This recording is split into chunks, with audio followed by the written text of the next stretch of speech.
to LA, where I stay. To LA, where I stay. You're up 2-0. What's the story? Are you not happy, or you're only half happy, or? Still to be happy about. You're up 2-0. Job's not finished. Job finished? I don't think so. I don't think so. I don't think so. I don't think so. I don't think so. High fly ball into right field. She is gone.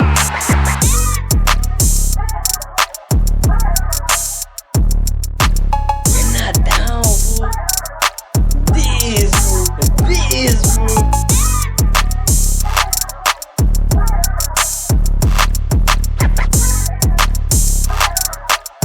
Job's not finished.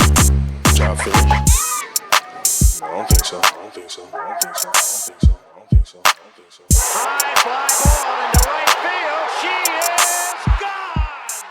Sure. That'll work too. Awesome. So, guys, please welcome my guest here to the show this evening. It's such an honor to be able to sit down and talk with you. I really, really appreciate it. I'm truly honored. And Thank you. well, I'm honored to talk to you because, you know, like the thing with my show is I'd mentioned to you on the phone yesterday was really getting to learn Angelenos, learn their story, learn about these things that, you know, say someone like me from Mendocino County Yeah.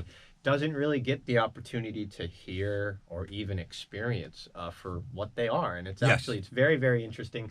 And I know that God and I know that we were meant to cross paths that Yes, day. absolutely. We just didn't start talking for no reason. I mean, Yeah. I love to talk, but at Yes. the end of the day, our energies drew each other together. And you are, you know, you said you're film director and all that. I'm a comedy. film writer and an author. And you said a comedian too? I did comedy, I did music, and I did acting too as well. Definitely. And so right now, you know, we can kind of dive into it. So you brought me some key bullet points here that we're going to go over today. So the first one is the history of film. Yes. Okay, so history of film.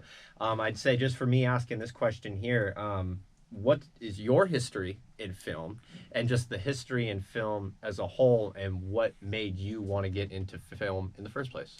Well, I sort of always wanted to be into the entertainment industry. I always wanted to be famous, a sort of star. We all have that little star in our eyes that we want to sort of pursue. But I always loved growing up with movies. I grew up with, you know, watching all the great films. And my brother's an incredible guy. He's got like so many thousands of videos and TV series. He's a big TV show buff, and he's the one that taught me all about it, really. I thank my brother Frank Murillo, who's one of my dear brothers. He, from that point, I started to, you know, get into the film industry. And as I got older, I started to study the film history. And we wanted to know where it started, how it's from the beginning, from the silent films to the current talkies, which they call talkies. And the original actors were very afraid that when they made the transition from silent films to talkies, that their careers were ended. Many of them actually quit their careers because of that. Yeah, I remember my dad was telling me. My dad, he's a baby boomer himself, and so I grew up watching all the old classic, you know, Steve McQueen movies. Oh, yes. Dirty Harry, Clint Eastwood. One of my heroes. Yeah, the Bruce Lee movies and stuff. And Oh, yeah, Bruce. Obviously, the original Wizard of Oz, which was one of my favorites growing up. One of my favorites. It's my mother's favorite, yes. And my dad had mentioned that he said, yeah, like this is, you know, because it was all technology too. You know, Sure. You got to think like audio and recording and all of that. And I think, wasn't there only a handful, like maybe a dozen or if that went from the silent film and then took their career from that to actual like scripted like acting? Yes. And do you know a couple off top that you can name? Very few, you know. I mean, mainly like the Three Stooges, the Little Rascals, and some of the other films like, you know, actors. I can't remember some of them offhand off the top, but I know that a lot of them that were doing it didn't really make the transition. Most of them did not. Yes. So the ones that were few, I know there was a couple of them, but I can't remember them offhand because there was, you know, so very rare that they did. But they did make the some of them did make the transitions, and they made it into mainly. These silent actors, like I know that the famous one, like Vita Berra and Mary Pickford, you know, all of these other very famous actors. But for like Cecil B. DeMille, he's one of the famous directors that did the original Ten Commandments in silent film, and then he made the transition years later with Charlton Heston. He did the Ten Commandments in color film. So he's one of the guys, and some of the directors made the transition, you know. But And also too with the history, I know obviously technology and like everything has like obviously CGI and 3D and all this crazy stuff. When did in your time in just film, when did you see a dramatic or drastic change in how movies are made in a more technological standpoint, like with CGI compared to like, you know, little clay action figures like the original King Kong movie and stuff like that compared to King Kong now? Yeah, I actually preferred the old school technology that they used. One of the famous claymation was Ray Harryhausen, and he did the famous movies. Like you'll see most of the famous movies that were done in the past, like 20,000 Leagues Under the Sea, or other great films. Let's see, he did, you know, all the ones that we watched, like some of the Sinbad movies, like The Golden Voyage of Sinbad and The Eye of the Tiger. I think there were several Sinbad movies. And then even one of the Seventh Voyages of Sinbad, I believe. So he was, you know, the technology he used, it led the way. King Kong was actually the original film of the technology that they used, the special effects, that led the way from almost all of the other people that came along. Yeah. They all give credit to King Kong. Yeah, and it's funny too. I remember when my dad, he had taken me out when the newer one with Jack Black had come out. I think it was like, God, that was like 20 years ago now. Oh, God. Yeah. God, for me, that's like, oh my God. That's old school, right? Yeah, I guess now, but it came out in what, 2005, 2006, I think. Something like that. Something like that, but one of my favorite Jack Black movies, personally. I think that was his best like body of acting. Yeah. But then I remember I was really still, I mean, VHS was still kind of a thing in 2005. Yes. DVDs and Blu-rays were just kind of starting to take over, but now even those are a thing of the past. They're coming to that way. Now it's Blu-ray now. Yeah, well, but even then, who's going and getting a Blu-ray disc for their Blu-ray player? My brother, he collects them. After he gets the old shows and he wants to get the Blu-ray, he's very stubborn. He'll go and buy the new Blu-ray thing. We just got the recent Blu-ray of the Battlestar Galactica series, which the original one was back in the 1980s. And then later, or 1978, I believe, starring Lauren Green and Richard Hatch, Dirk Benedict, and a lot of very popular actors at the time. Dirk Benedict did the A-Team later. He played Face in the A-Team, which was another cool show at the time. See, they had really good shows at the time. That was one of the things that... So, you know, the history of film, it starts with, you know, it was very innocent. And it was... We geared ourselves towards it. So one of the main things about history of the film, as you can see as it comes along, it changes dramatically right around the 2000s, it starts to change. The groups of people that were running the thing were saying, we have too many nice people. Let's create, you know, films where there's going to be a lot of violence and chaos. Yeah. Because for some reason, they make money off of chaos, which is another subject to talk about. But look at the hip hop scene. Right. I mean, when the record labels, you know. Oh, yes. What they do with, you know, these artists, they go out and find these, you know, crime-ridden individuals where, I mean, they're just promoting violence. And, like, I'm into hip-hop myself, yes, but I do conscious hip-hop, more lyrical, kind of 90s boom-bap style poetry. Actually talking and telling a story, like Prince said, like making the art. Yeah, there's a good musician, artist, Prince was. He didn't get caught in that. He did his own thing. He kept it straight for a long time. But I was there in the transition, just to get to the quick music history. I was there in 1989 when the NWA came out. Yeah. And they were pumping that theme, and I saw the transition go from this to this, and then it spread it from the black community to the Latino community to the Asian community, and even the white community. Yep. And they started using the N word, which is hilarious. I see them using it all the time. I go, guys, don't use that word. And my kids, like sometimes my son and my daughter will say that lightly, and I go, no. And my roommates is black, so I'll say, you know, guys, don't use that word. Yeah, and it's even too. I've seen too. No names here, but I've even seen how, you know, back in say the 80s, you'd have your Sereno gangs. Right. Now you have white people becoming Serenos. Yes, totally. I know an Italian guy who's a Crip. Yeah. Well, why aren't you in the mob type thing? You know.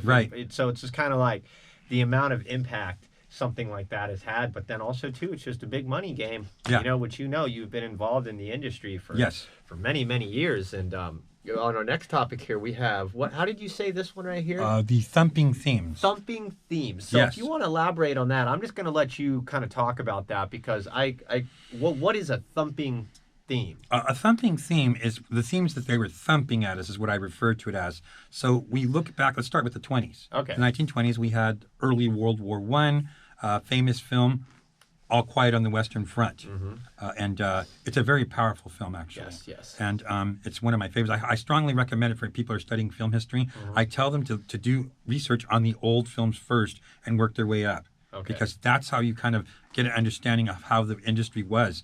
And so you look at the old film, and then as the time went on, it was, like you said, The Wizard of Oz. Yeah, first color film too. One of the great first color films. Crazy. One of the greatest films of all time. Was it Disney or No, the it was one with MGM. The line, right? MGM. Yeah. And you want to hear something interesting about that film. Victor Fleming, who was the director of The Wizard of Oz, he at the same year did Gone with the Wind. And he won the Academy Award for Gone with the Wind. He would have won it for The Wizard of Oz, but because he was doing Gone with the Wind and the director during The Wizard of Oz quit during the film. Yeah, so they had to bring in Victor Fleming, and he took that project on. That was a gutsy move from him. Wow. I have to tell you, wow. I didn't know that. No. I did not know No. that. Not a lot of people do. No, and so he had to compete with himself for the movie, and The Wizard of Oz would have won Academy Awards, but the reason it did not, or it was nominated, but it didn't win like it was with Gone with the Wind. Gone with the Wind just took the show and cleaned house. Yeah. Starring Clark Gable, and I can't remember the other actors. The guy from Superman, George Reeves, was in it, and The original Superman. yeah, and yes. The original, one of my heroes, of course. Yeah. One of my favorite Superman. He'll always be my favorite Superman. Yes. In fact, it's kind of funny. George Reeve was the first Superman. Then Christopher Reeve came along later and became the other Superman in the 1978 film. Okay. Yeah.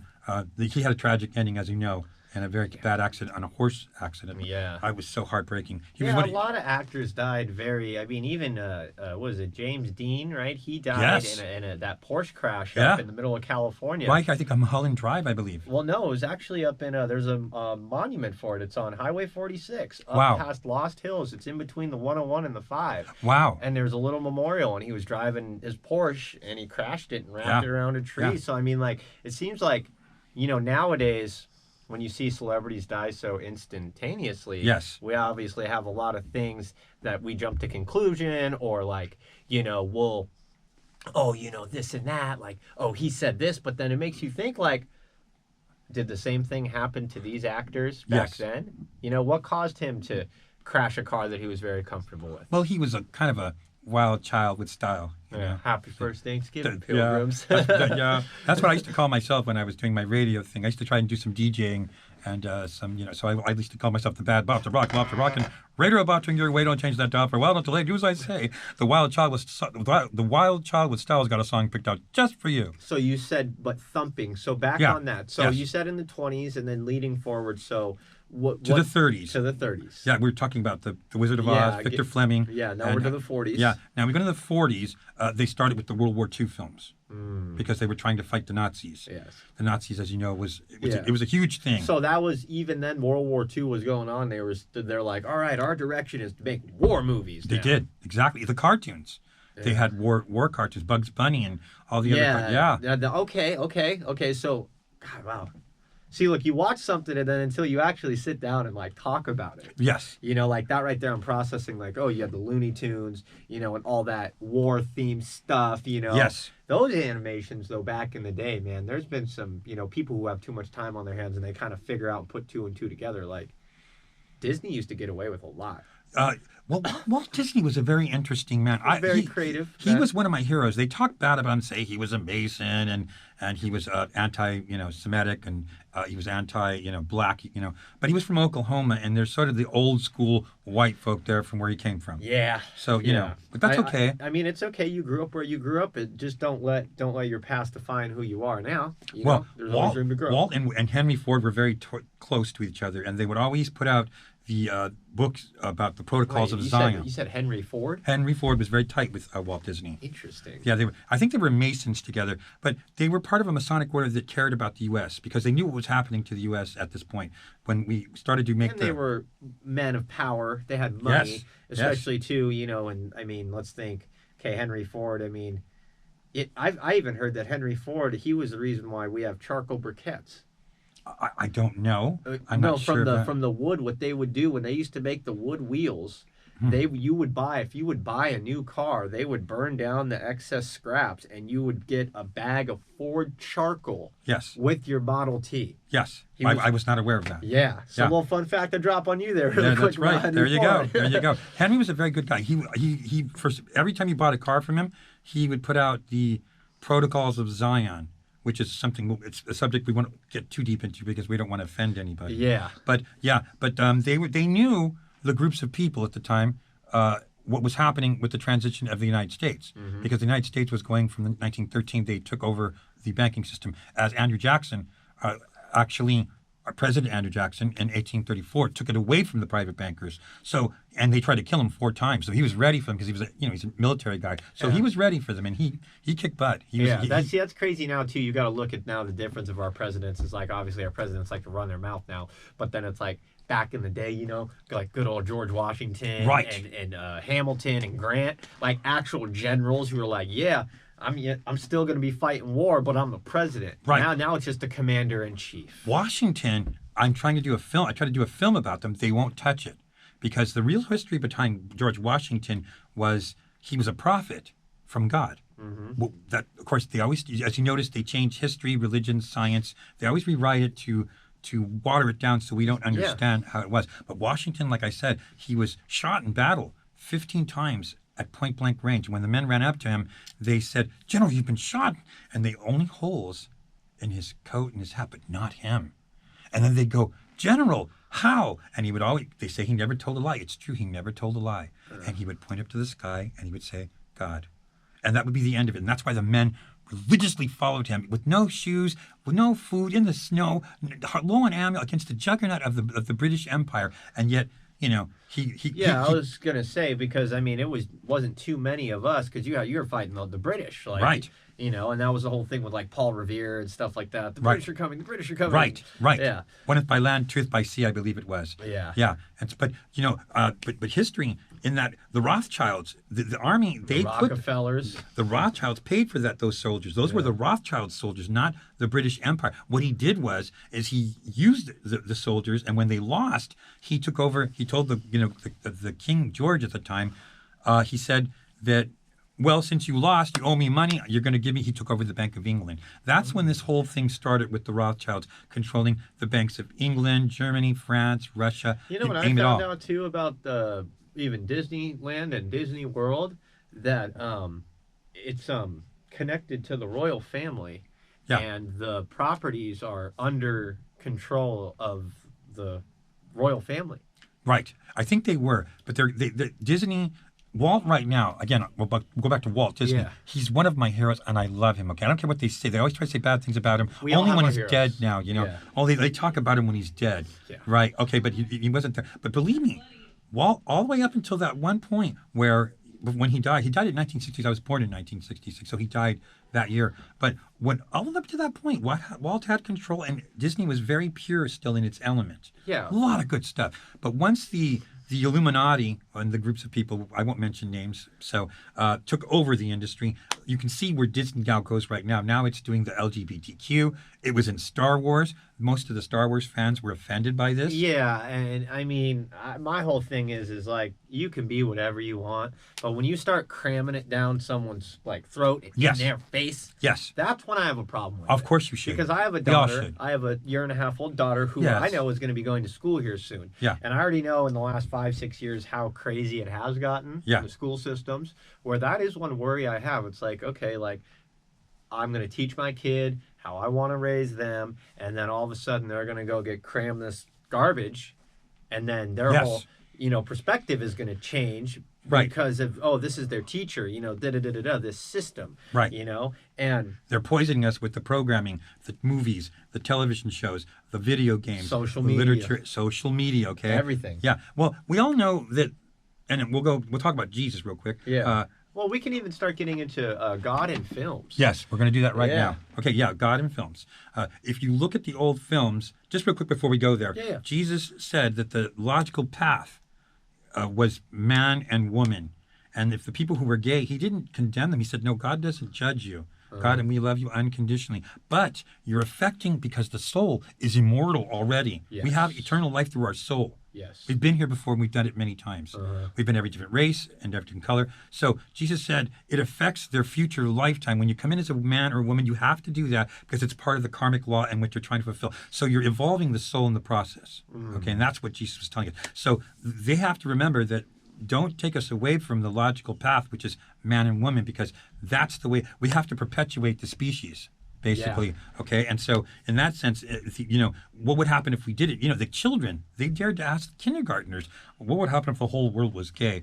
And the children, you know what they said? The most beautiful answer. They said, we would have an empty world.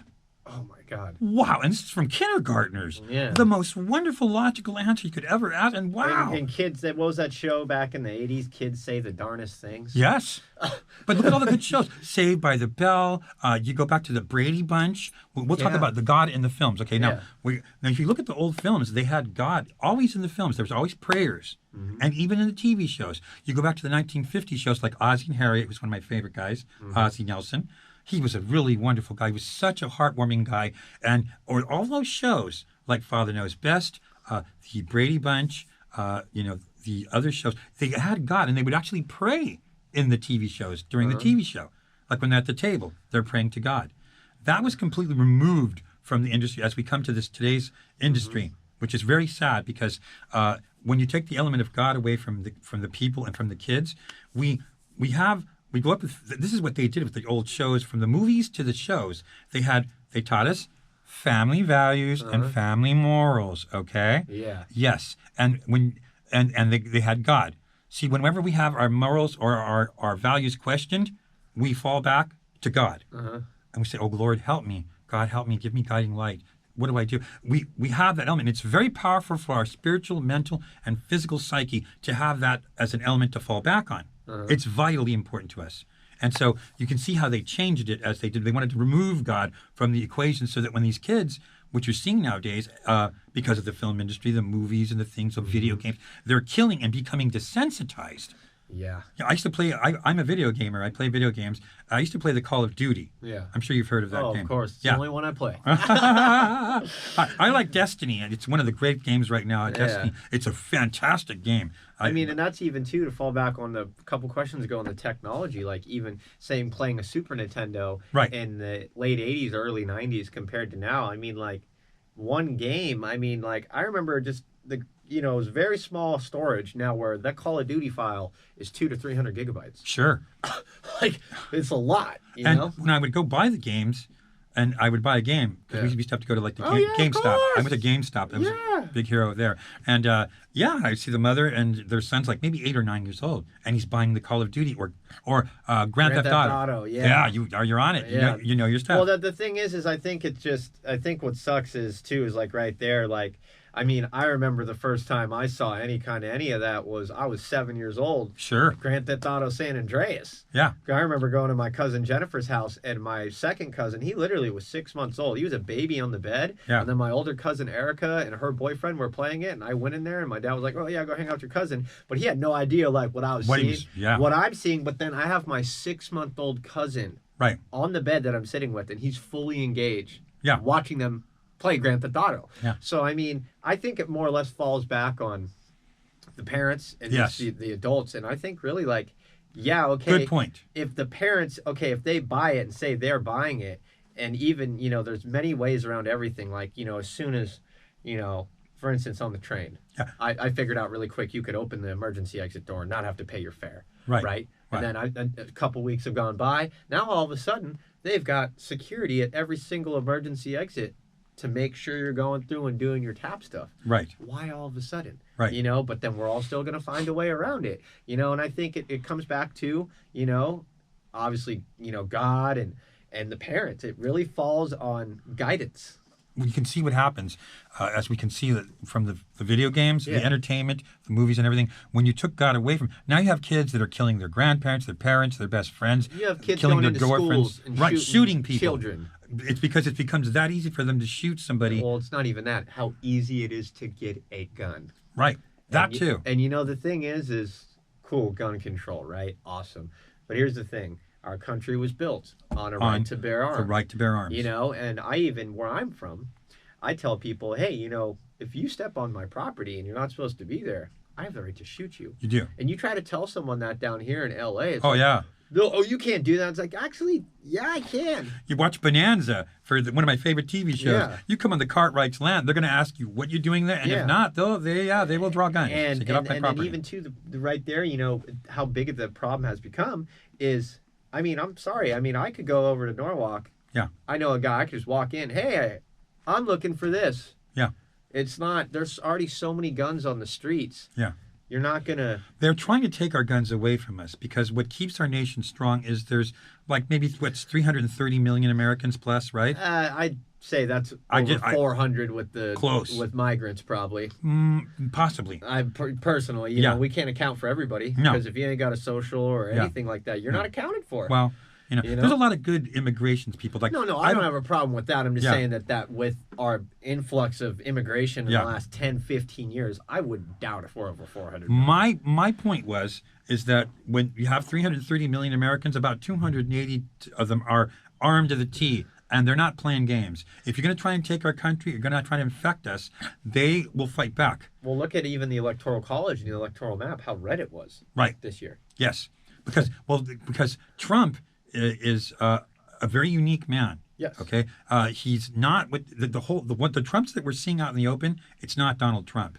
Oh yeah, just like the They're- Joe Biden. they're actors. Yeah, they're masked. They all Masks. got- yeah. Oh, you know your stuff. I'm very Yeah, impressed. I'm yeah. very proud of you, Andrew. Yeah, that's very good. Well, I've you know, I don't get into the rabbit holes too much, but You're right. There was a thing where I saw a video one day, and it was just looking at the differences in how some actors, because there's multiple actors for these politicians, Yes. that Yeah. when they put these over, like it looks real, Yeah. obviously, but the neck Yes, might be you a can little bit see it. different, Right. or they might be in the back. It's detaching. Yes. Yeah, Yes. no, I've believed Oh, that. yeah, And yeah. the first time, I know it's silly enough to say, but Family Guy Yeah.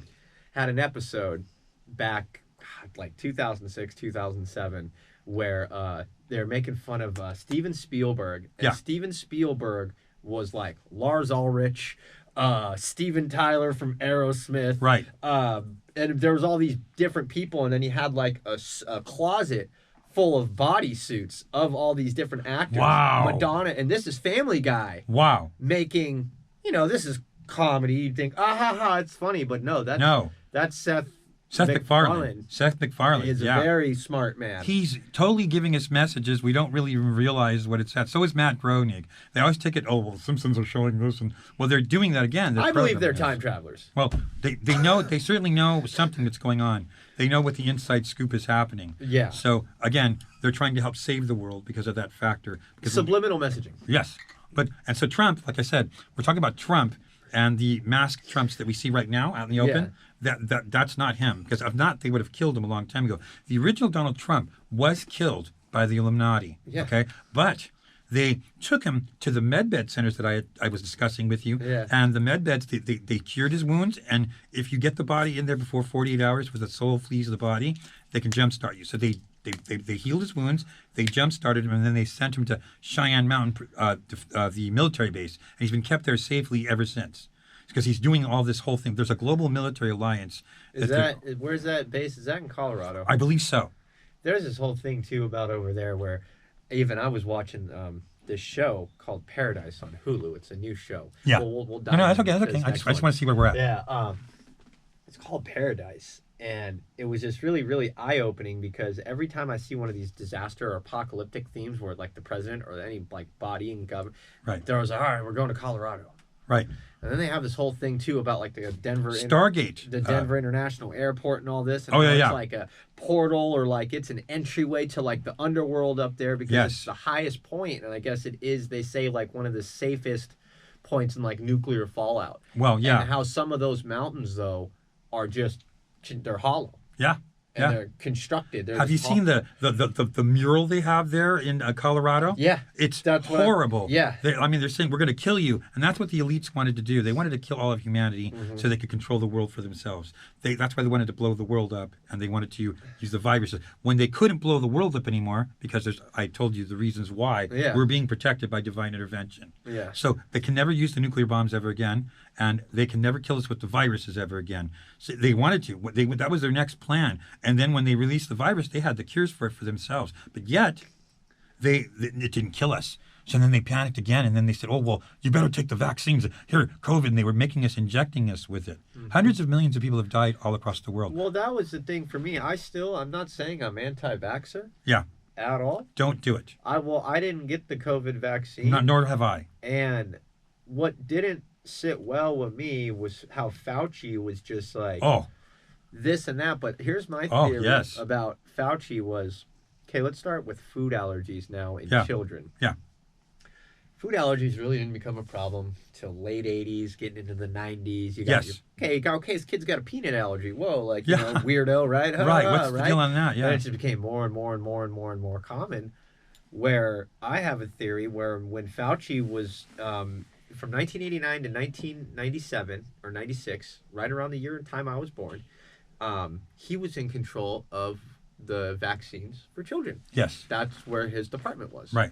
Where then I noticed that all the people that I knew that were born in that time have food allergies. No one has food allergies before 1989. No. I'm sorry, they don't. No, they didn't. And all of a sudden, pretty much, I was convinced that anyone I met came from an urban city area. Right. And then anybody like me that was born out in the country, right, remote, right, far away from all this, yes, we're all fine. Yeah.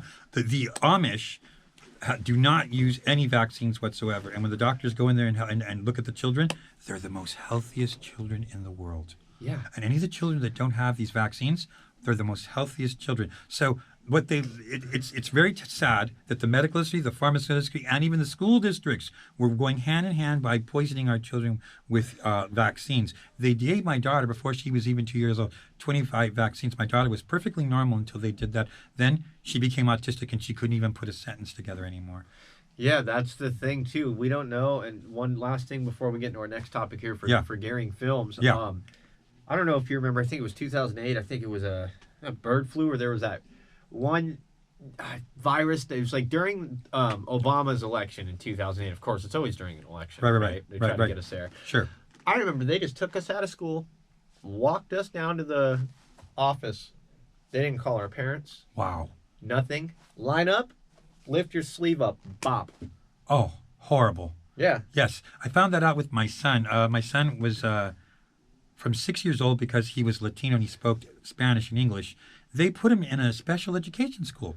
And then they had him on Ritalin. They had him on Ritalin. And I was like, I started to study because like I said, I'm a film writing author, but I'm also a bit of a journalist. Yeah. So I study stuff when I want to learn about something. Philanthropist. Yes. And I couldn't believe when I read what was going on, what was happening. And then I became part of the Citizens Commission of Human Rights. Mm-hmm. They took me to Sacramento, and I sat in rooms with families and parents who were weeping in tears. I had to comfort dozens of people because their children died from these vaccines or the pills.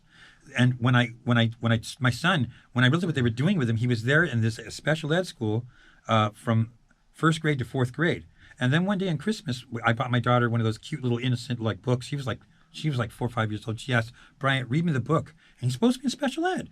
He couldn't read. And I went, "Son, I thought you were in special ed."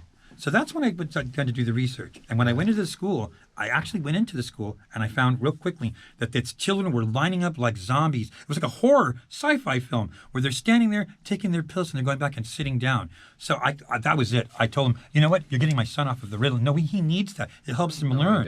It helps him learn, they said, right? Oh, yeah, right. He can't read a damn book. So I came in for a meeting with the principals and the teachers and the district psychologist. Okay, very cold-blooded woman. She just could just tell she's cold-blooded.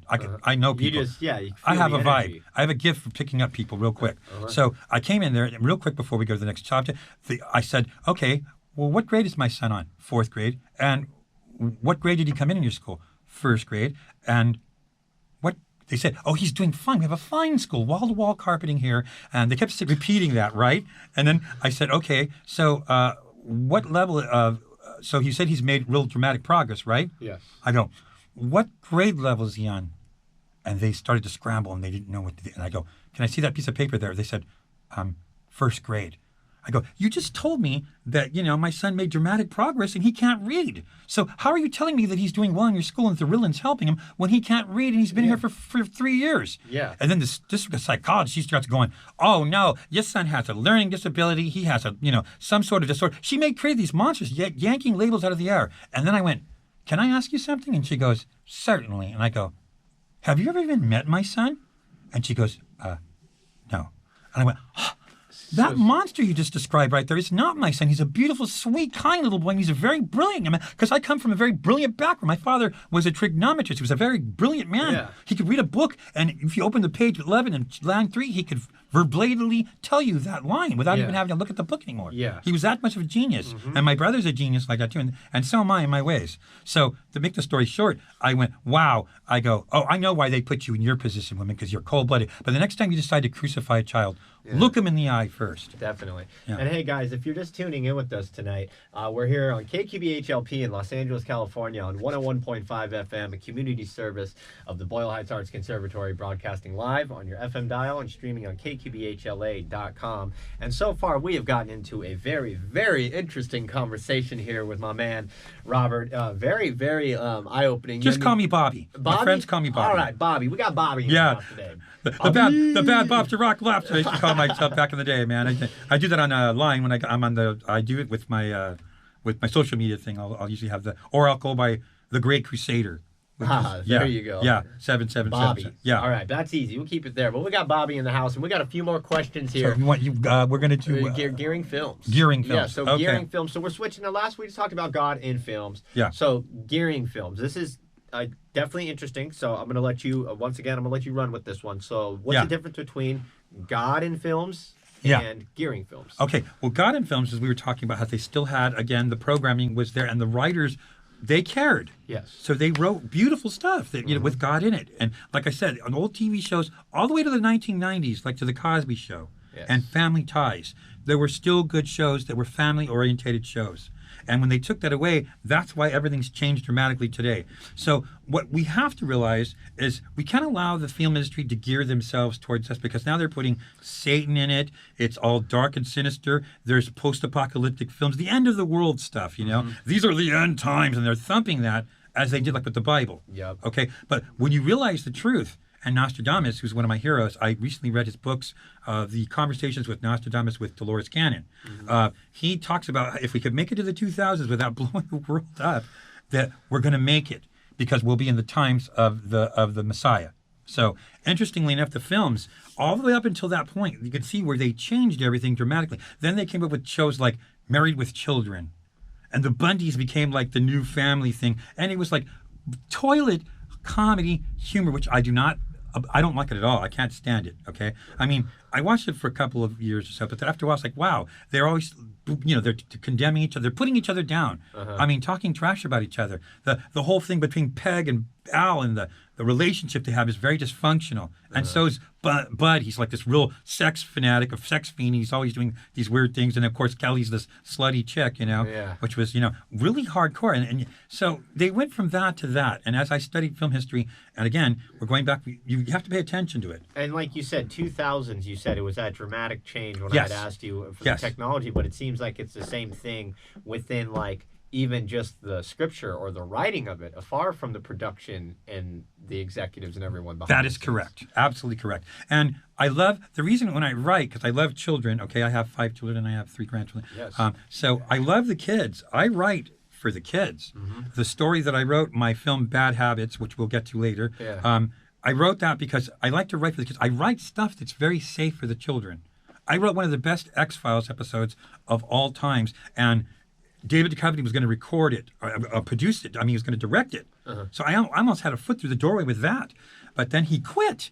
The X-Files. This seems to be one of my little things that happens to me right when I'm... Is it kind of, I've noticed too, like, because with your topics and your subjects, it seems like people are very ambitious, like, they kind of get it going, and then they kind of be like, oh, whoa, like... No, it wasn't that. He just quit for his own personal reasons. Oh, personal reasons. Right. Okay. But it really pissed me off because he loved it. It was probably the best X-Files episode ever written. And I wrote totally something that was very prophetic. It was way ahead of its time because we didn't really know. I love that show. Yeah, me too. It's one of my favorites too. Yeah. I have the whole series. We have so much great series.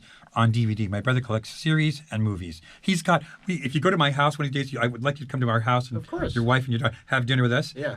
You'll see in my hallway. We have pictures of the wall of our family history, and then my brother has pictures in the hallway where all these actors, everything, Yeah. all famous actors and musicians, and then we have a collection of DVDs down the hallway on the right and the left. It's hard to even walk to his room because we got DVDs from films and movies that he's got there. And he's got tons in his bedroom too. Yeah. So that's where I learned about films and history through my brother. Yeah. Yeah. But he was just a film fanatic. yeah, he was. He's my brother. I love him so much, and he's fighting for his life because he took a flu shot about a year and a half ago, Oh, and he's had geez. nothing but respiratory issues ever since. And I've had to fight for his life and keep him alive with spirituality. But I was born for that. I was born to save my brother. Yeah. We're born to come in here and do these things. What you're doing, you're born here to come Yeah, and do. I have a purpose. You Yes, have a purpose. we And do. like I had mentioned at the beginning, I heard you talking about being a journalist and something, and I was trying to get that guy to give me the bathroom author. code. Yeah. And, Yeah. then I'm like, oh, I'm a radio host. Like, Right.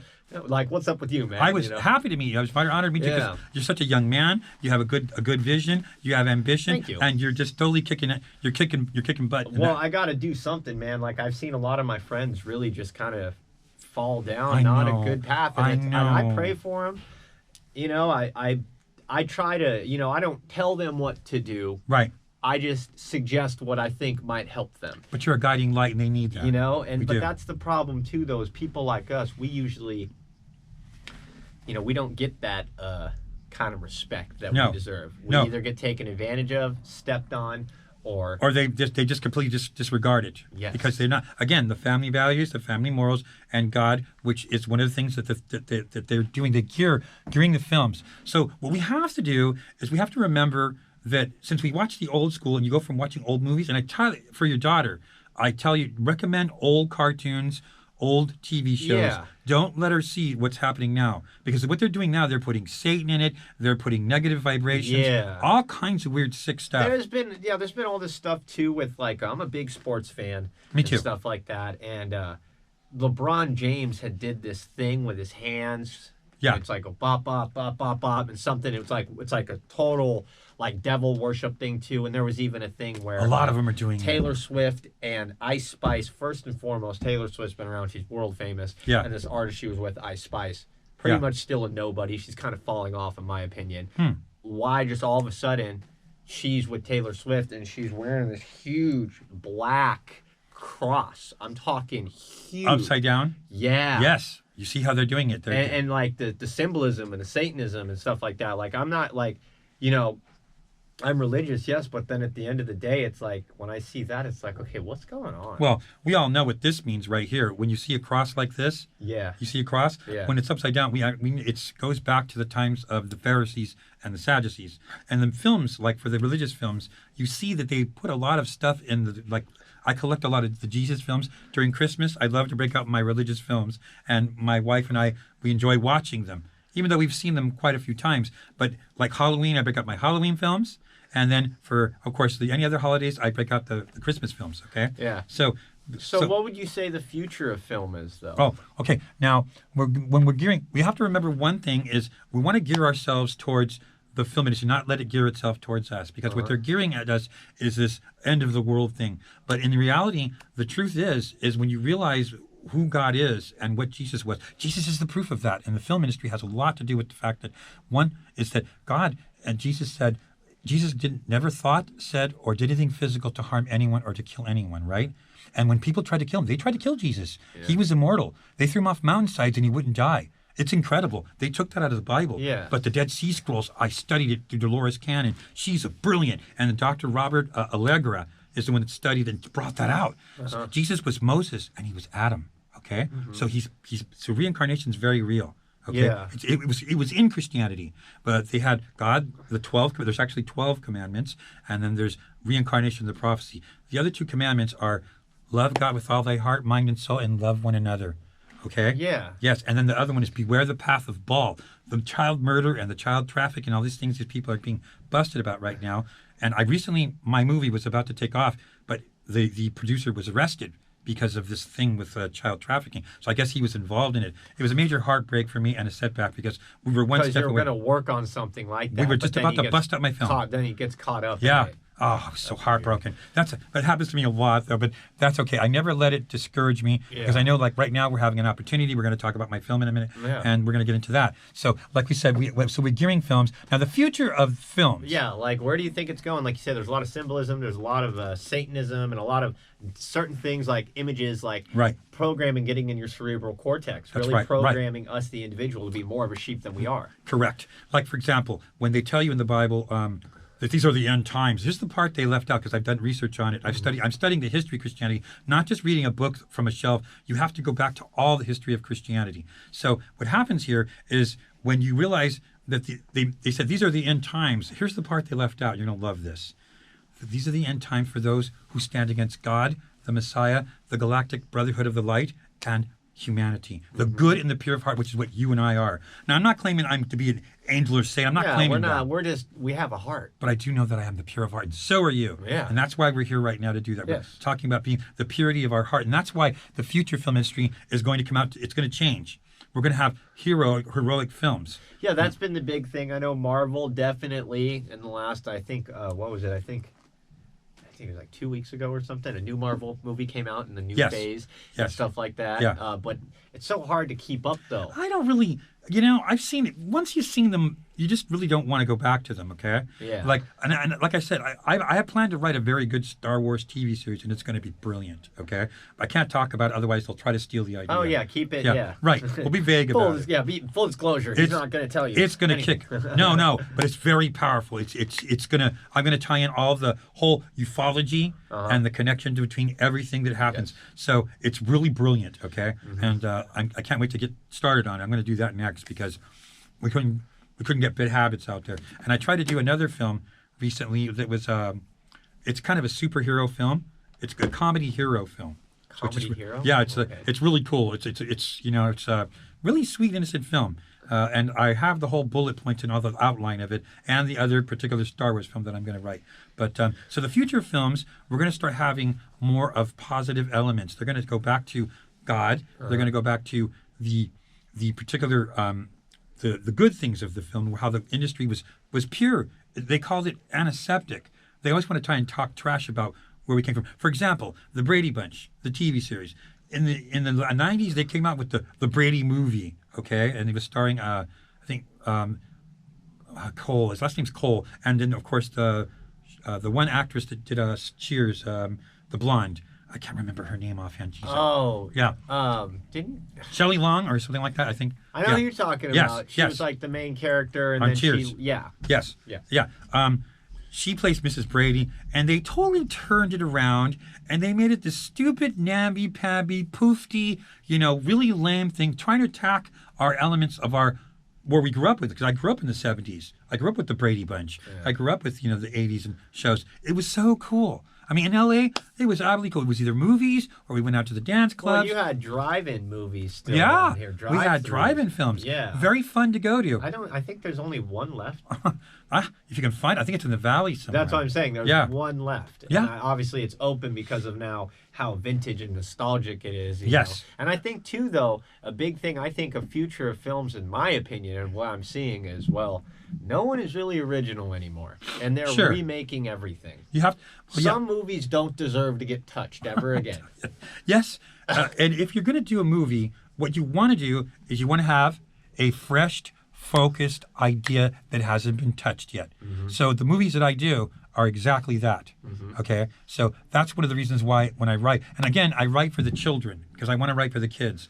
I believe in protecting the innocence of children, and one of the things is writing heroes for them. Yes. So the films we all need a hero, Yes, we do. Like my daughter, her favorite TV show is Bluey. It's a little Australian show about these little dogs, little hounds. How cute. Well, but it's funny too. I had Blue's Clues as a kid. Sure. And then '90s kids had Snoop Dogg. Every kid had a dog growing up. Wow, that's funny. And that's what you call each other. We all come. That's my dog, man. That's like my in the dog. the Latino community, if you call somebody your dog, now they do it. But in the olden days, you called the Latino groups. They took the very offense to that. They'd say, don't call me your dog. Don't call me your perro. Yeah, perro don't call me a dog. perrito. No, exactly. I'm not your dog. I'm not your dog. Yeah, but my dad would take offense to that. Yeah. My dad was a very wonderful, amazing man. Mm-hmm. It's very hard. I mean, it was I loved him because he loved watching movies with me. He took us to the movies. He took us to go see Aliens. He took us to go see Alien vs Predator. the first Superman film. Oh, okay. Yeah, with the Christopher Reeves. Yeah, in my 78. my father actually, my grandmother, she was a big comic book collector, and he Wow. was into DC and Marvel, and we inherited some comic books. We have the original Death of Superman comic unopened. Wow. Yeah. Yeah, I heard about that. Yeah. There was one where Muhammad Ali beats him up. It's real hilarious. I mean, the whole world of Marvel is crazy. Like, the deeper I got into it, it just was like, there's too much going on here. Right. But let's really quick though, Bobby, before we wrap up, our hour is coming up. I really want to jump to this last one here, so I make sure we have enough time. We've got about 10 minutes here. Yeah, well, just quickly, the LA folks love Yeah. films, and that's why one of the reasons why LA and Hollywood is a very powerful thing when it comes to films. If you go to Groman's Chinese Theater in Hollywood, or you go to Westwood, I've only walked theaters, past it, so I mean, I've seen it. I'm so curious. I'm starting. you've got to go. Well, I'll get there. Yeah, take your wife and your daughter. Yeah, I'll get there. Powerful film. Baby steps. And take them. Yes. But you'll love going there. It's a very wonderful experience to walk on the stars and see the stars on the Yeah, film. I've seen the stars, and you know what's funny is the first time It's I great. really was there, Yeah. I was taking a Flix bus up to the Bay Area, and Right, I broke down right. right in front of it. Right. Oh my God, how so funny. I was there for 4 hours walking Oh, up and down the Jesus. street like, oh, Daffy Duck. Oh, The Rock. Oh, cool. Yeah. You know, okay. Oh, Tupac. Oh, okay. Oh, Snoop Dogg. Oh, okay. You know, like Yeah. getting to see, but they're so cool. And I heard they have to pay for it. I don't know. Probably. I've heard a lot of that before. Maybe that they do. I'm not sure. They give you the opportunity, but then if you want it, you got to pay for it. Right.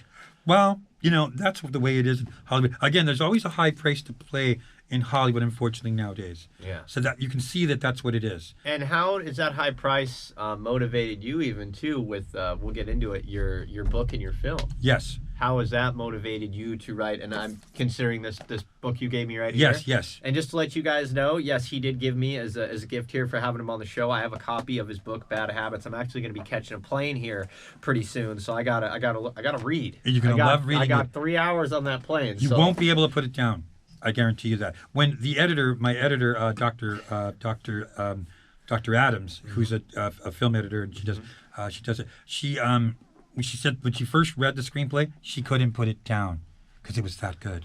Yeah. And it goes right into the action of the film. You don't even this right here, this book is going to reference.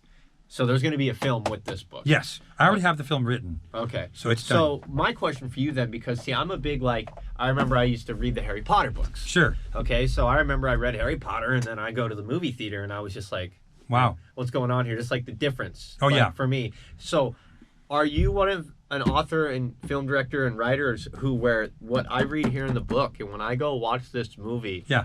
are there going to be dramatic differences? Not at all. As a matter of fact, it goes right along with the same storyline. I extrapolated the book from the film because I wrote like a 400-page script. Yeah, you told me it was like really, really long. Too long. And they said you couldn't do You that. can't do it. Yeah. Yeah, so I had to knock it down to like 140 pages, which is good. It's like Yeah. 2 hours plus 40 minutes. So it's feasible, and it'll be great. It totally goes along with the same storyline. And how do you go about getting actors for this? Oh, Or- that's the film directors. They have people that have specific people that will hire the particular actors for that film. like for a certain genre, like, oh, these actors are really good in these type of I films. wrote it with Meryl Streep in mind.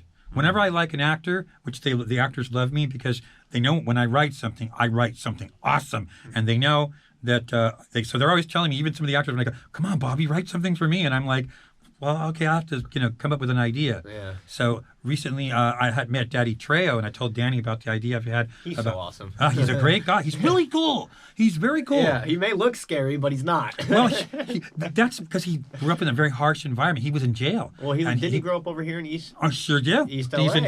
in East. We're East LA. We're born in East LA. Like what's his face? The famous film with Cheech Marin called "Born in East LA." So we're born in East LA. And it's really huge when you say we're born. Yeah. It used to be called Brooklyn LA because of the Brooklyn Street. Well, this was Brooklyn Avenue, and, Yes. and that's why I didn't know that until I went far enough down Cesar Chavez, and I saw originally Brooklyn Avenue. Correct. And that's why they named this restaurant up here, the Brooklyn. Wow.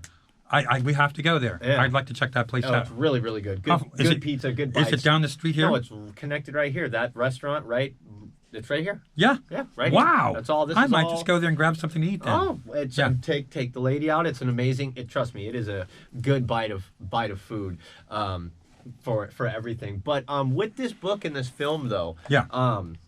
what are when I dive into this, what are some things? What's going to be the big thing I need to pay attention to in this book? Well, you're going to pay attention to the fact that this is based on a true story. Again, I came up with a prophetic thing. I wrote about the Catholic Church and the black magic ritualistic sacrifices that they were using children to take. So many of the nuns were being impregnated by the fathers and the monsignors and all. They were doing dirty things behind closed doors. So the nuns would get pregnant and they would send them to these facilities and then they would keep them hidden away until they had the babies and then they'd put the nuns back into circulation. But they would remove the babies from these women who were extremely traumatized losing their children. And in this particular film, this is about a nun who's forced to kill her own child because she escapes and they caught her and she knew they were going to kill the child anyways. She goes into labor during the middle of her escape in a stormy night. She's very clever how she escapes, okay? She almost made it. But she didn't. So she's forced to kill her own child because she knew they were going to do it anyway. So she kills her own child and becomes a maniacal, sociopathic serial killer later in the future. And the church... Yes, it's very powerful. And the church covers it up. That just sounds like a good movie. It's like, hardcore. I want that right now. Oh, you do. See, You do. I'm into those thrillers, and stuff like that. So definitely, I'm really looking forward to You're gonna reading love this. it. And I guarantee. I didn't expect this today. I No. really appreciate it. No. Thank you. I appreciate you for you're so wonderful, Andrew. Thank you so much for bringing me on here and letting me have the opportunity to talk about these things. Well, People are gonna love this light stuff. needs to get brought up to certain situations. Sure. Me myself, I'm not afraid to yap it or and I say this: when you hide and stay scared, like I see a lot of people in the industry that I do work in. Yes. Unfortunately, it is sad, but unfortunately, I've gotten to the place I'm at because I don't shut my mouth. Right. I've gotten to the place I'm at because I'm so damn curious. You're verbal. And I keep opening door after door after door. And I might have opened a couple doors I didn't want to. Sure. But I'm still going and opening and opening and opening. And I'm going to keep opening doors until I open the one and I fall down into the Right. pit. Well, even if you do, you just got to keep going. Yeah. The old thing is when we learn our experiences, they make us strong, and it's all right. So in this film, it's based on a true story. I was abused by this nun, and she beat me after school, which is in the film. Okay, and then so the little boy is her latest victim, and he's trying to fight for his life because no one believes him that this holy nun is trying to kill him. Only his best friend does, who saw it and witnessed it, and then it's beautiful. But the mother went to the school, and her friend was murdered, and she suspects the nun.